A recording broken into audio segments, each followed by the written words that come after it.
Merci Jean-François. Alors tout ce qu'on a entendu jusqu'alors, l'émergence des résistances, la fréquence des infections urinaires, les difficultés diagnostiques, la prise en charge thérapeutique par les antibiothérapies, la nécessité de stratégies alternatives, on le retrouve de manière tout à fait caricaturale chez le patient neurologique, où malgré tous les progrès qui ont été faits dans la prise en charge, les infections urinaires restent la première cause de réhospitalisation, la deuxième cause de morbidité et de mortalité chez les patients avec des vessies neurologiques. Donc ça reste un sujet qui est malheureusement pas complètement bien solutionné aujourd'hui. On vous propose un petit cas clinique. Vous avez Madame Z qui est paraplégique T5 complète depuis 20 ans. Pas de suivi spécifique depuis 7 ans. Tout allait bien sous autosondage et 2 comprimés de chlorure de trospium. Et puis elle vient pour des infections urinaires à répétition depuis 2 ans, adressée par son médecin généraliste car les germes sont résistants. Alors, dans cette population très spécifique, on a un certain nombre de conditions particulières. D'abord, la fréquence de l'utilisation du sondage intermittent, une colonisation quasiment systématique, une symptomatologie très atypique, puisque ça ne va pas être chez la plupart des patients la symptomatologie habituelle de douleur, augmentation de la fréquence des mictions, mais des symptômes qui peuvent apparaître pour n'importe quelle condition de stimulation nociceptive sous-lésionnelle, c'est-à-dire de la spasticité, ça peut être de la fièvre, ça peut être des hyperréflexies autonomes, une modification du comportement vésical, des urines sales, et on a une fréquence très élevée de portage de bactéries multirésistantes. Je vous rappelle que dans les services de rééducation, et en particulier ceux qui prennent en charge des patients neurologiques, on a un taux plus élevé à l'entrée de patients porteurs de BMR que la réanimation médicale ou la réanimation chirurgicale. Donc c'est une question, l'écologie bactérienne et la gestion de l'antibiothérapie, plus importante en rééducation qu'en réanimation. Alors la définition, il faut rester simple et reprendre un certain nombre d'éléments. Une infection urinaire, c'est un des symptômes. Il n'y a pas d'infection urinaire s'il n'y a pas de symptômes, une bactériurie et une réponse tissulaire. Alors, juste un tout petit point, là on a fait un cas clinique autour d'un blessé médulaire. Je vais juste rappeler que c'est une problématique majeure pour les patients qui ont des scléroses en plaques. Et vous avez là les causes d'hospitalisation non planifiées pour les patients sclérosés en plaques en Angleterre entre 2013 et 2012 sur l'ensemble du territoire. Et vous voyez, la ligne du bas, c'est les infections urinaires. 250 fois plus que les complications neurologiques. Donc c'est aussi, pour ces patients-là, le problématique clinique et d'hospitalisation numéro 1 et de très très très loin. Alors, autre spécificité, c'est que l'écologie bactérienne n'a rien à voir avec celle de la population générale et que la fréquence des colibacilles est beaucoup plus faible dans la population des patients neurologiques que dans la population générale. Donc quand on raisonne, par exemple, au regard des bandelettes et de la spécificité ou de l'intérêt de l'utilisation des bandelettes urinaires en population générale, elle est à modifier quand on s'intéresse à la population neurologique. Toutes les bactéries n'induisent pas de production de nitrites.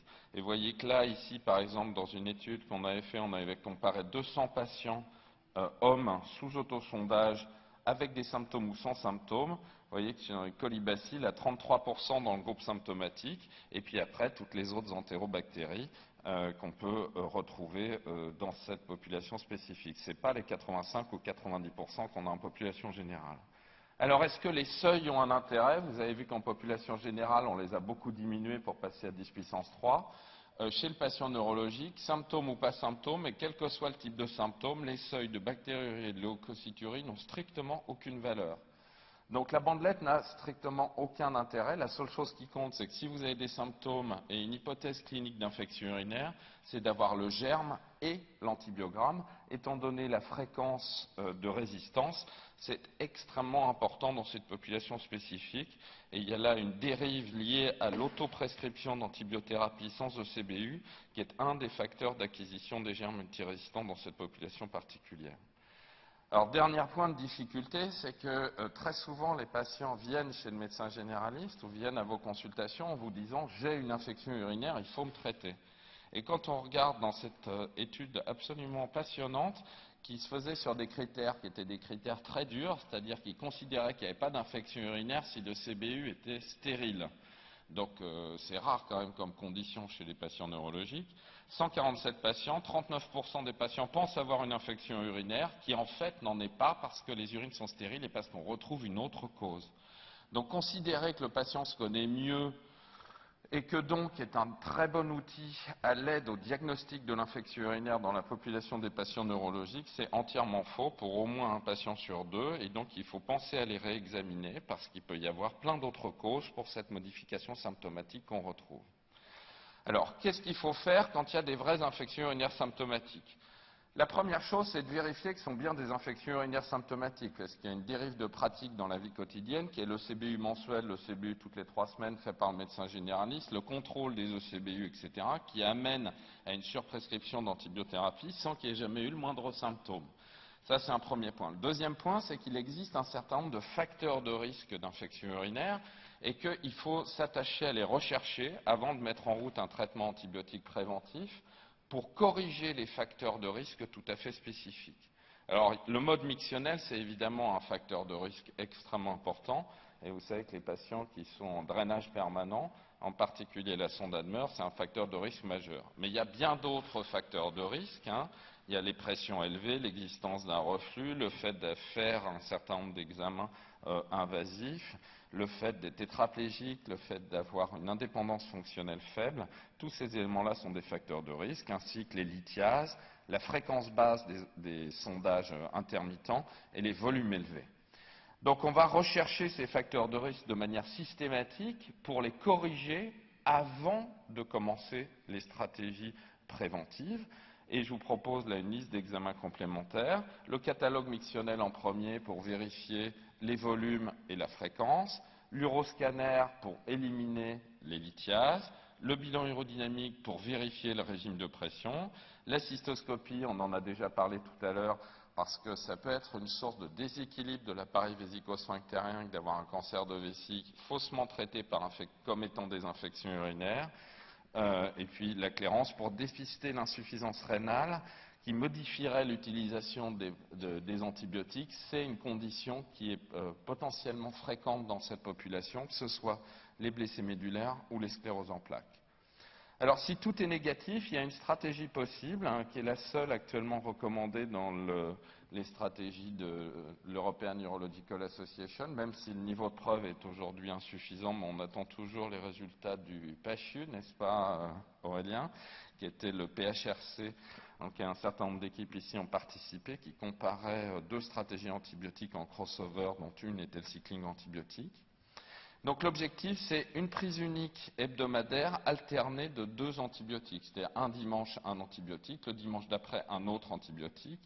L'idée est de diminuer l'inoculum bactérien à la suite de cette prise d'antibiotiques, de ne les prendre que sur une seule journée pour diminuer le risque d'acquisition de résistance, en favorisant ceux qui ont le risque de sélection le plus faible, et de vérifier à la fois l'efficacité sur les infections urinaires et sur l'acquisition des germes multirésistants. Parce que quand on regarde par exemple les études de la Cochrane qui sont faites sur la prévention des infections urinaires, encore faudrait-il que même si ça diminue le risque, étant donné que ce sont des conditions chroniques, vous n'ayez pas un risque d'acquisition de germes multirésistants qui soit très élevé, ce qui a parfaitement été prouvé chez le patient neurologique avec l'utilisation d'un seul antibiotique en continu. Alors, les antibiotiques qui sont utilisés, vous retrouvez un peu les mêmes que ceux dont on a parlé tout à l'heure, la furadentine, la phospho, le Bactrim, le Rocaine.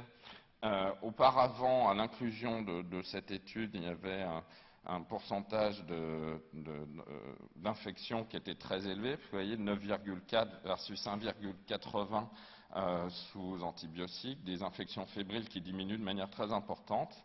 Donc, en termes d'efficacité sur la fréquence des infections urinaires symptomatiques chez ces patients chez qui le bilan de recherche de facteurs de risque avait été entièrement réalisé, il y a un autre élément qui est très important, c'est le pourcentage de portage de bactéries multirésistantes qui, vous voyez, a diminué avec le temps, probablement lié à cette diminution des antibiothérapies prolongées chez ces patients, ainsi que le nombre de jours d'antibiothérapie sur l'année.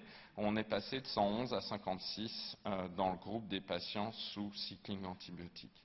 Alors on a fait d'autres études en vie courantes, c'est-à-dire avec des groupes de patients beaucoup plus importants, hein, et avec des suivis plus prolongés qui ont rapporté exactement le même type de résultat que celui des études initiales. On attend toujours ce résultat de PHRC. Donc en pratique chez le patient neurologique, l'attitude elle est un tout petit peu différente, hein. Il s'agit de bien différencier colonisation et infection, bien rechercher l'ensemble des facteurs de risque de manière systématique pour les corriger avant de discuter de la mise en route des traitements antibiotiques préventifs.